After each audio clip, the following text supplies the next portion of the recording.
നമ്മൾ ഈ വീഡിയോയിലൂടെ വിവരിക്കുന്നത് ഇൻഡസ്ട്രിയൽ ആർഒ പ്ലാന്റ് ഇൻസ്റ്റലേഷൻ എങ്ങനെയാണ് ചെയ്യുന്നത്, ഇതിൽ എന്തൊക്കെയാണ് കണക്ട് ചെയ്യേണ്ടത് എന്നതിനെ പറ്റിയാണ്. വാട്ടർ ഫ്ലോ ആനിമേഷനാണ് ഇപ്പോൾ നിങ്ങൾ ഇവിടെ കണ്ടുകൊണ്ടിരിക്കുന്നത്. Hi friends, welcome back to akrtechnical Malayalam YouTube channel. akrtechnical Malayalam YouTube ചാനലിൻ്റെ മറ്റൊരു വീഡിയോയിലേക്ക് എല്ലാവർക്കും സ്വാഗതം.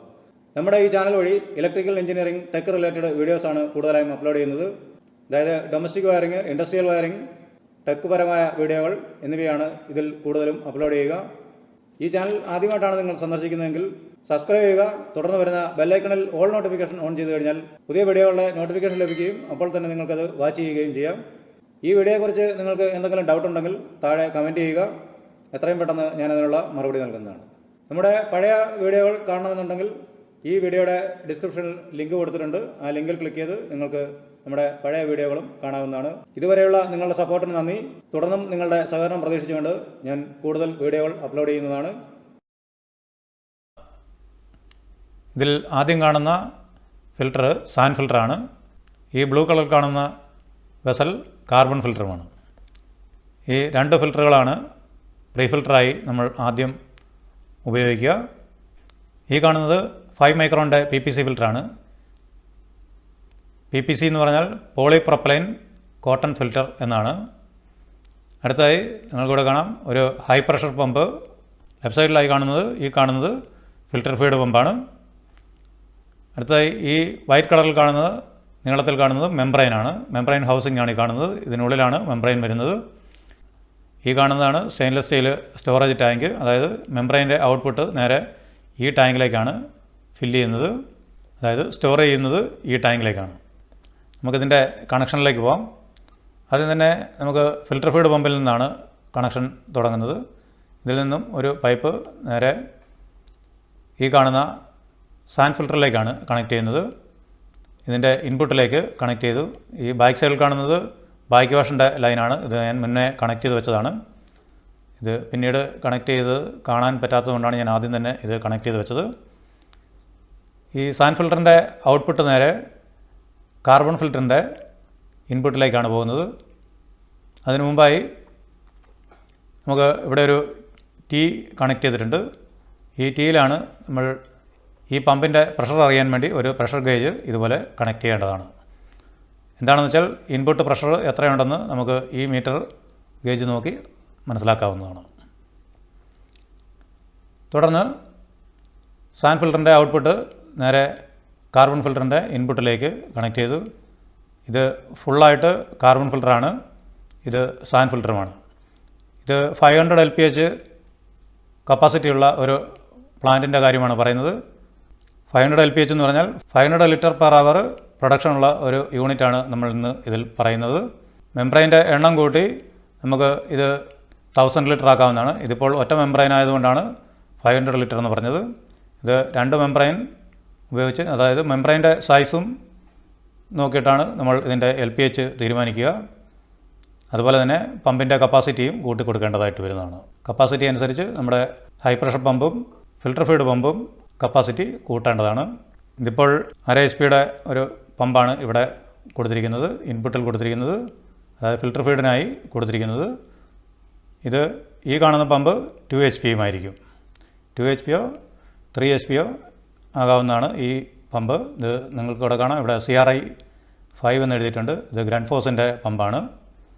വെർട്ടിക്കൽ സ്റ്റേജ് പമ്പ് എന്ന് പറയും.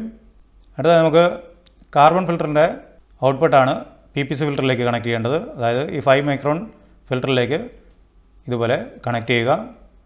ഇതിൻ്റെ ഈ കാർബൺ ഫിൽറ്ററിൻ്റെ ഔട്ടിലും നമ്മൾ ഒരു ടീ കണക്ട് ചെയ്തിട്ട് ഇവിടെ ഒരു പ്രഷർ ഗേജ് കണക്ട് ചെയ്യേണ്ടതാണ്. എന്തിനാണെന്ന് വെച്ചാൽ കാർബൺ ഫിൽറ്റർ എന്തെങ്കിലും തടസ്സമുണ്ടായാൽ നമുക്കിതിൽ പ്രഷർ ഗേജ് നോക്കി മനസ്സിലാക്കാവുന്നതാണ്. ഔട്ട്പുട്ട് പ്രഷർ കുറഞ്ഞു കഴിഞ്ഞാൽ ഇത് ബാക്ക് വാഷ് ചെയ്യാനായിട്ട് വേണ്ടിയിട്ടാണ് നമ്മൾ ഈ പ്രഷർ ഗേജ് നോക്കിയിട്ടാണ് ബാക്ക് വാഷിൻ്റെ ടൈം നോക്കേണ്ടത്. ഇല്ലെങ്കിൽ നോർമലി 5000 ലിറ്ററൊക്കെ പാസ് ചെയ്ത് കഴിയുമ്പോൾ, പ്രൊഡക്ഷൻ കഴിയുമ്പോൾ ഇത് ബാക്ക് വാഷ് ചെയ്ത് വയ്ക്കുന്നത് നല്ലതായിരിക്കും. അടുത്ത നമുക്ക് ഈ PPC ഫിൽറ്ററിൻ്റെ ഔട്ട്പുട്ടാണ് എടുക്കേണ്ടത്. ഇപ്പോൾ ഔട്ട്പുട്ടിലൊരു പൈപ്പ് കണക്ട് ചെയ്തു. ഇതിൽ നമ്മൾ ഇതിൻ്റെ ഔട്ട്പുട്ടിലും ഒരു ടീ കണക്ട് ചെയ്ത് പ്രഷർ ഗേജ് കണക്ട് ചെയ്യുന്നതാണ്. അതായത് ഇതുപോലെ പ്രഷർ ഗേജ് കണക്ട് ചെയ്യുക.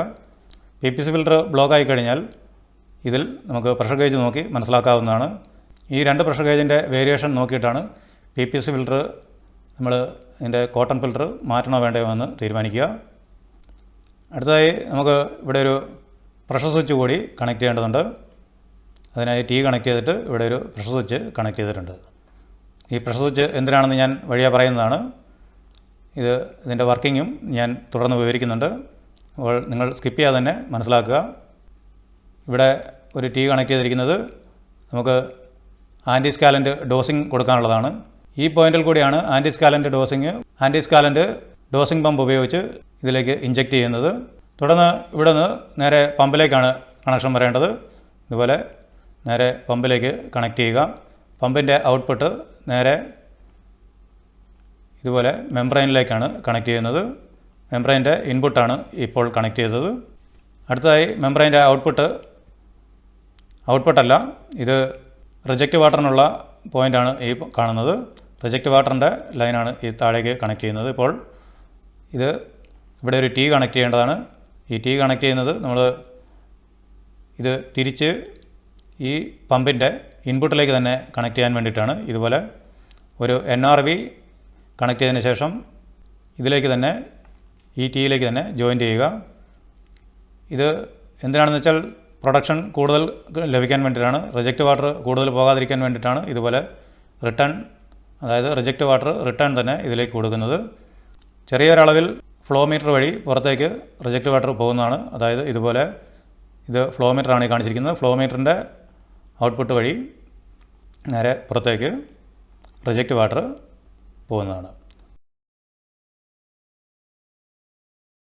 ഇതിൻ്റെ TDSും മറ്റു കാര്യങ്ങളും ഈ വാൽവ് അഡ്ജസ്റ്റ് ചെയ്തതിന് ശേഷമാണ് ഇതിൽ കറക്റ്റ് ചെയ്യുക.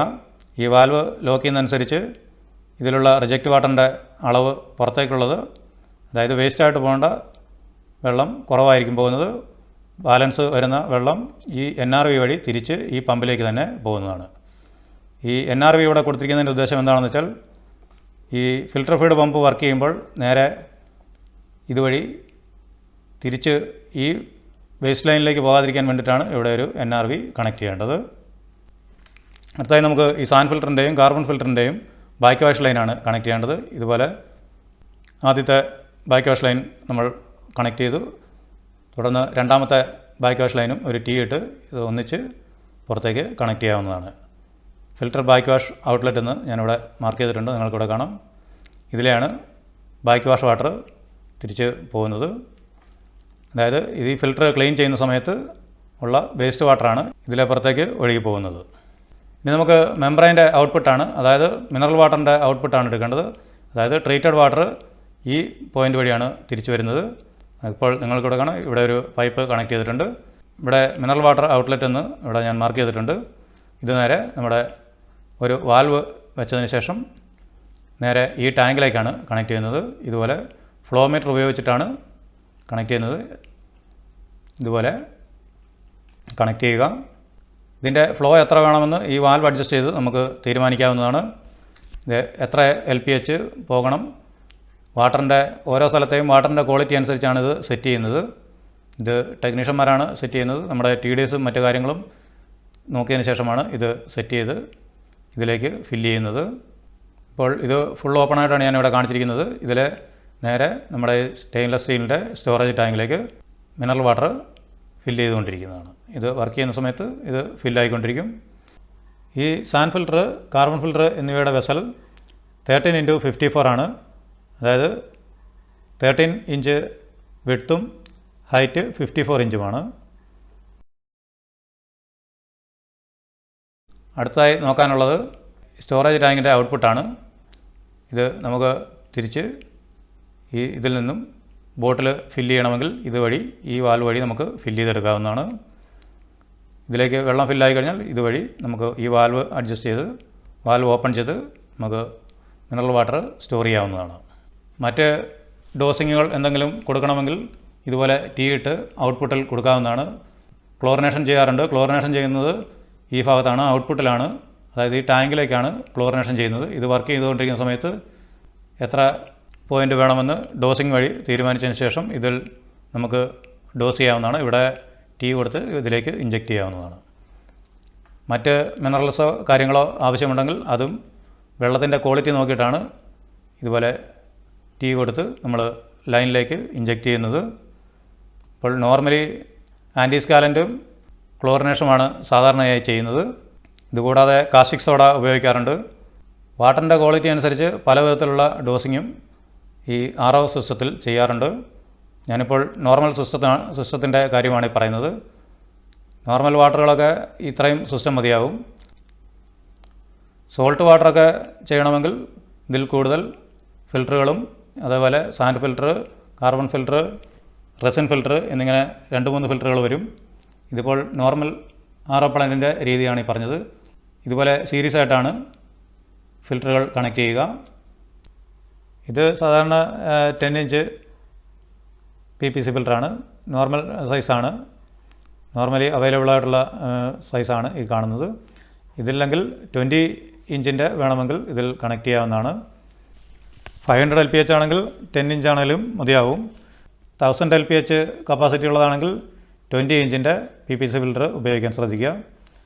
അതുപോലെ തന്നെ ഈ പ്രഷർ സ്വിച്ച് എന്തിനാണെന്ന് വെച്ചാൽ, ഈ ഫിൽറ്റർ ഫീഡ് പമ്പ് വർക്കായി ഇതിൽ പ്രഷർ റീച്ച് ആയതിനു ശേഷം മാത്രമേ ഈ ഹൈ പ്രഷർ പമ്പ് വർക്ക് ചെയ്യാൻ പാടുള്ളൂ. അതിനു വേണ്ടിയിട്ടാണ് ഈ പ്രഷർ സ്വിച്ച് ഇവിടെ കൊടുത്തിരിക്കുന്നത്. ലൈനിൽ വാട്ടർ പ്രഷർ കൂടുമ്പോൾ ഈ switch normal open point close ആയിട്ടാണ് ഇതിൻ്റെ ബാക്കി കൺട്രോൾ ഫംഗ്ഷൻ നടക്കുക. ഇത് ക്ലോസ് ആയെങ്കിൽ മാത്രമേ ഈ ഹൈ പ്രഷർ പമ്പ് വർക്ക് ചെയ്യുകയുള്ളൂ. ഈ പ്രഷർ സ്വിച്ച് ഇല്ലാതെ ഇതിൽ കണക്ട് ചെയ്യാൻ പാടില്ല. എന്താണെന്ന് വെച്ചാൽ, ഇതിൽ പ്രഷർ ഇല്ലാതെ ഈ ഹൈ പ്രഷർ പമ്പ് വർക്ക് ചെയ്താൽ ഈ ഫിൽറ്ററുകൾക്ക്, അതായത് കാർബൺ ഫിൽറ്ററും സാൻഡ് ഫിൽറ്ററിൻ്റെയും ഈ വെസലുകൾക്ക് ഡാമേജ് വരാൻ ചാൻസ് ഉണ്ട്. അതുപോലെ തന്നെ വാൽവിനും കംപ്ലൈൻറ്റ് വരാൻ ചാൻസ് കൂടുതലാണ്. അതുകൊണ്ടാണ് ഇതിൻ്റെ ഒരു സേഫ്റ്റിക്ക് വേണ്ടിയിട്ടാണ് ഇവിടെ ഒരു പ്രഷർ സ്വിച്ച് കണക്ട് ചെയ്തത്. നിങ്ങളിപ്പോൾ കണ്ട RO പ്ലാന്റിൻ്റെ 2 പമ്പുകളാണ് ഈ കാണുന്നത്. ഈ പമ്പുകൾ ഈ 2 കോൺടാക്ടറും ഉപയോഗിച്ച് എങ്ങനെയാണ് കൺട്രോൾ ചെയ്യുന്നതെന്നാണ് നമ്മൾ അടുത്ത വീഡിയോയിൽ പറയുന്നത്. ഇത് നിങ്ങൾക്കിവിടെ കാണാം. RO plant single phase power wiring ആണ് ആദ്യം കാണിക്കുന്നത്. തുടർന്ന് നമ്മൾ കൺട്രോൾ വയറിങ്ങും ഇതിൽ തന്നെ എങ്ങനെയാണ് ചെയ്യുന്നതെന്ന് ഞാൻ ആനിമേഷൻ ചെയ്ത് കാണിക്കുന്നതാണ്. ഇപ്പോൾ അത് കംപ്ലീറ്റ് ആയിട്ടില്ല, അതുകൊണ്ടാണ് ഇപ്പോൾ അപ്ലോഡ് ചെയ്യാത്തത്. Semi auto industrial RO plant control വയറിങ്ങിൻ്റെ ഡിവൈസുകളാണ് ഈ കാണുന്നത്. നിങ്ങൾക്കിവിടെ കാണാം stop push button, start push button, hand auto switch. അതുപോലെ തന്നെ ഇതൊരു ടൈമറാണ്, ഓൺ ഡിലേ ടൈമർ. അതുപോലെ തന്നെ ഇത് ടെർമിനൽ ബ്ലോക്കാണ്. ഈ ടെർമിനൽ ബ്ലോക്കിലേക്കാണ് നമ്മൾ പ്രഷർ സ്വിച്ച്, അതുപോലെ തന്നെ ഫ്ലോട്ട് സ്വിച്ച് എന്നിവ കണക്ട് ചെയ്യുന്നത്. ഞാനത് അടുത്ത വീഡിയോയിൽ തീർച്ചയായും അപ്ലോഡ് ചെയ്യുന്നതാണ്. നിങ്ങൾ തുടർന്നും വാച്ച് ചെയ്യുക. ഇത് കൺട്രോൾ വയറിംഗ് വിവരിക്കുമ്പോൾ നിങ്ങൾക്ക് ഇതിൻ്റെ കാര്യങ്ങൾ വിശദമായിട്ട് മനസ്സിലാവും. ഇതിൻ്റെ സെക്കൻഡ് പാർട്ടായ കൺട്രോൾ വയറിംഗ് കൂടി കാണാൻ ശ്രമിക്കുക. ഞാനത് അപ്ലോഡ് ചെയ്തതിന് ശേഷം ഈ വീഡിയോയുടെ താഴെ തന്നെ ഇതിൻ്റെ ഡിസ്ക്രിപ്ഷനിൽ സെക്കൻഡ് പാർട്ടിൻ്റെ ലിങ്ക് കൊടുക്കുന്നതാണ്. നിങ്ങൾക്ക് അതിൽ ക്ലിക്ക് ചെയ്ത് അതിലേക്ക് എത്താവുന്നതാണ്. കൂടാതെ ഇതിൻ്റെ വിശദ വിവരങ്ങൾ നമ്മൾ വെബ്സൈറ്റിൽ എഴുതിയിട്ടുണ്ട്. വെബ്സൈറ്റിൻ്റെ ലിങ്കും ഞാൻ താഴെ ഡിസ്ക്രിപ്ഷനിൽ കൊടുത്തിട്ടുണ്ട്. നിങ്ങൾ അതിൽ ക്ലിക്ക് ചെയ്ത് വാച്ച് ചെയ്യുക. വെസൽ ഫിൽറ്ററിൻ്റെ ഇൻസ്റ്റലേഷൻ എങ്ങനെയാണ് ചെയ്യുന്നതെന്ന് കംപ്ലീറ്റ് വീഡിയോ നമ്മൾ മുൻപ് അപ്ലോഡ് ചെയ്തിട്ടുണ്ട്. ആ വീഡിയോ കാണാത്തവർക്കായി ഞാനതിൻ്റെ ലിങ്ക് ഡിസ്ക്രിപ്ഷനിലും ഇവിടെ ഐ ബട്ടണിലും കാണാവുന്നതാണ്. ഇനി നമുക്ക് ഇതിൻ്റെ ആനിമേഷൻ ഒന്ന് നോക്കാം, ഇതെങ്ങനെയാണ് കടന്നു പോകുന്നതെന്ന്. ഈ വീഡിയോയെക്കുറിച്ച് എന്തെങ്കിലും അഭിപ്രായങ്ങളോ നിർദ്ദേശങ്ങളോ ഉണ്ടെങ്കിൽ ഈ വീഡിയോയ്ക്ക് താഴെ തന്നെ കമൻറ്റ് ചെയ്യാൻ ശ്രദ്ധിക്കുക. ഞാൻ എത്രയും പെട്ടെന്ന് അതിനുള്ള മറുപടി നൽകുന്നതാണ്. ഇതാണ് ഇതിൻ്റെ വാട്ടർ ഫ്ലോ ആനിമേഷനാണ് ഇപ്പോൾ നിങ്ങൾ ഇവിടെ കണ്ടുകൊണ്ടിരിക്കുന്നത്. നമ്മുടെ വീടുകളിൽ വെക്കുന്ന RO പ്ലാന്റിൻ്റെ ഒരു വീഡിയോ ഞാൻ തയ്യാറാക്കിക്കൊണ്ടിരിക്കുന്നുണ്ട്. അത് എങ്ങനെയാണ് ഫിറ്റ് ചെയ്യേണ്ടത്, നമുക്ക് അതിൻ്റെ പാർട്സ് എവിടെ കിട്ടും, അതിൻ്റെ കംപ്ലീറ്റ് ഡീറ്റെയിൽസും ഞാൻ അടുത്ത വീഡിയോയിൽ പറയുന്നതാണ്. അടുത്ത വീഡിയോയിൽ ഇതിൻ്റെ ബാക്കിയാണ് പറയുന്നത്. അതിൻ്റെ തൊട്ടടുത്ത വീഡിയോകളിൽ തന്നെ ഞാൻ അതുകൂടി അപ്ലോഡ് ചെയ്യാൻ ശ്രദ്ധിക്കുന്നതാണ്. അത് വളരെ തുച്ഛമായ നിരക്കിൽ നമുക്ക് വീട്ടിൽ കിച്ചണിലൊക്കെ വയ്ക്കുന്ന RO പ്ലാന്റ് സെറ്റ് ചെയ്യാൻ പറ്റും. അത് എങ്ങനെയാണെന്ന് ഞാൻ വിശദമായിട്ട് തുടർന്നുള്ള വീഡിയോകളിൽ പറയുന്നതാണ്. മെംബ്രെയിൻ്റെ ഔട്ട്പുട്ട് ഇതിലെ നേരെ സ്റ്റോറേജ് ടാങ്കിലേക്ക് ഫില്ല് ചെയ്യുന്നതാണ് ഇപ്പോൾ കാണുന്നത്. ഇൻപുട്ട് വാട്ടർ, ഇതിപ്പോൾ ഇൻപുട്ട് ഞാനിവിടെ കാണിച്ചിട്ടില്ല, ഇതിലേക്ക് കണക്ട് ചെയ്ത് കാണിച്ചിട്ടില്ല. ഇത് സ്റ്റോറേജ് ടാങ്കിൽ നിന്ന്, റോ വാട്ടർ സ്റ്റോറേജ് ടാങ്കിൽ നിന്നാണ് ഈ ഫ്ലോ വരുന്നത്. ഞാനിവിടെ പൈപ്പ് കാണിച്ചിട്ടില്ലെന്ന് മാത്രമേ ഉള്ളൂ. സ്റ്റോറേജ് ടാങ്കോ വെല്ലോ ഏതാണ് നിങ്ങൾക്ക് കണക്ട് ചെയ്യേണ്ടതെന്ന് വെച്ചാൽ അതിലേക്ക് കണക്ട് ചെയ്യാവുന്നതാണ്. ഇത് നേരെ ഈ പമ്പ് റോ വാട്ടർ പമ്പ് നേരെ പമ്പ് ചെയ്ത് നമ്മുടെ ഫസ്റ്റ് പ്രീ ഫിൽറ്ററായ സാൻഡ് ഫിൽറ്ററിലേക്ക് വന്നു. സാൻഡ് ഫിൽറ്ററിൻ്റെ ഔട്ട്പുട്ട് നേരെ കാർബൺ ഫിൽറ്ററിലേക്കും, കാർബൺ ഫിൽറ്ററിൽ നിന്നും PPC ഫിൽറ്ററിലേക്കും, PPC ഫിൽറ്ററിൻ്റെ ഔട്ട്പുട്ട് നേരെ ഹൈ പ്രഷർ പമ്പിലേക്കും, ഹൈ പ്രഷർ പമ്പിൽ നിന്നും മെംബ്രെയിനിലേക്കും ആണ് പോകുന്നത്. മെംബ്രെയിനിൽ നിന്നും വരുന്ന റിജക്റ്റ് വാട്ടർ 2 ഡയറക്ഷനിലാണ് പോകുന്നത്. ഒന്ന് വെളിയിലേക്ക് റിജക്റ്റ് വാട്ടർ പോകുന്നുണ്ട്, അതുകൂടാതെ ഈ പമ്പിലേക്ക് തന്നെ തിരിച്ച് ഫീഡ് ചെയ്യുന്നതായിട്ട് ഇവിടെ കാണാം. ഈ NRV എന്തിനാണെന്ന് വെച്ചാൽ NRV ഈ പമ്പ് ഫസ്റ്റ് പമ്പ്, അതായത് ഫിൽറ്റർ ഫീഡ് പമ്പ് വർക്ക് ചെയ്യുമ്പോൾ ഇതിൽ തിരിച്ച് വേസ്റ്റ് റിജക്റ്റ് വാട്ടറിൻ്റെ ഈ ലൈൻ വഴി തിരിച്ച് പുറത്തേക്ക് പോകാതിരിക്കാൻ വേണ്ടിയിട്ടാണ് ഇവിടെ ഒരു NRV കണക്ട് ചെയ്തത്. നിങ്ങൾക്ക് ഇൻഡസ്ട്രിയൽ RO പ്ലാന്റ് എന്താണെന്ന് ഏകദേശ ഐഡിയ കിട്ടിക്കാണും. ഏതൊരു സാധാരണക്കാരനും പെട്ടെന്ന് മനസ്സിലാക്കുന്ന രീതിയിലാണ് ഞാനിപ്പോൾ ഇതിൻ്റെ ഡിസൈൻ ചെയ്ത് കാണിച്ചിരിക്കുന്നത്. നമ്മൾ മുമ്പ് വെസൽ ഫിൽറ്ററുകളുടെ വീഡിയോ ചെയ്തിരുന്നു. ഒരുപാട് പ്രേക്ഷകർ അതിനുള്ള അഭിപ്രായങ്ങളും നിർദ്ദേശങ്ങളും തരാറുണ്ട്. അതുപോലെ തന്നെ ഒരുപാട് ആൾക്കാർ അത് വാങ്ങിക്കാൻ നമ്മളെ ബന്ധപ്പെടാറുണ്ട്. നമ്മളതിൻ്റെ മെറ്റീരിയൽസ് സപ്ലൈ ചെയ്യുന്നുണ്ട്. നിങ്ങൾക്ക് ഇതുപോലെയുള്ള ഫിൽറ്റർ വെക്കണമെങ്കിൽ നമ്മളുമായിട്ട് ബന്ധപ്പെടുക.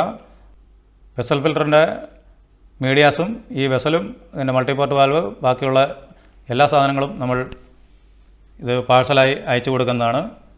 നിങ്ങൾ താഴെ കാണുന്ന വാട്സപ്പ് നമ്പറിൽ ബന്ധപ്പെടുക. നിങ്ങൾക്ക് ഈ വീഡിയോ ഉപകാരപ്പെട്ടുവെങ്കിൽ ലൈക്ക് ചെയ്യുക. കൂട്ടുകാർക്കായി ഈ വീഡിയോ ഷെയർ ചെയ്ത് കൊടുക്കുക. RO പ്ലാന്റിൻ്റെ പ്രവർത്തനം എന്താണെന്ന് അറിയാൻ പാടില്ലാത്തവർക്ക് വളരെ ഉപകാരപ്രദമായിരിക്കും ഈ വീഡിയോ എന്ന് വിചാരിക്കുന്നു.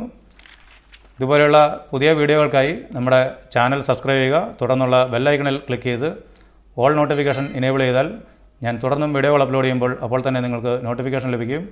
അപ്പോൾ തന്നെ നിങ്ങൾക്ക് ആ വീഡിയോ വാച്ച് ചെയ്യാവുന്നതുമാണ്. ഇത്രയുമാണ് ഒരു നോർമൽ ഇൻഡസ്ട്രിയൽ RO പ്ലാന്റിൻ്റെ installation. Okay friends, thanks for watching.